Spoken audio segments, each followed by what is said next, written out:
Bà sửa sợi tạo khné ởក្នុងវីដេអូនេះយើងមកសិក្សាអំពីបាទពាក្យងាយច្រឡំគ្នាណាអូខេតើអ្នកគ្នាមកមើលអក្សរតំណាងរបស់យើងគឺយើងមានអក្សរ O U G H ចេះតើអ្នកគ្នាមកមើលពាក្យបាទមួយៗអ្នកគ្នាមកពាក្យទី1របស់យើងនេះយើងអានថា cough បាទ cough C ខណា O U G H ហ្វណា cough cough គឺយើងសំដៅទៅលើក្អកអ្នកគ្នាតើគ្នាមកមើលពាក្យបន្តទៀតមកពាក្យនេះយើងអានថា tough វិញណា theta O U នេះអាណា G H ហ្វ tough tough បាទ tough យើងសំដៅទៅលើរបស់ដែលរឹងអូខេតើគ្នាបន្តមកមើលពាក្យបន្តទៀតមកពាក្យនេះយើងអានថាដូវិញណា D O U G H នេះគឺមានសំឡេង O វិញ the O ដូអូខេដូយើងសំដៅលើ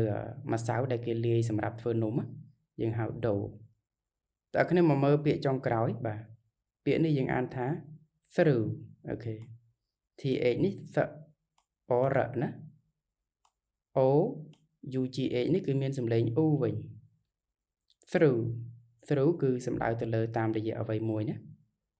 អូខេតើគ្នានៅក្នុងវីដេអូនេះយើងសិក្សាអំពីពាក្យបាទដែលងាយច្រឡំគ្នាណាហើយយើងមានអក្សរសម្គាល់4គឺ O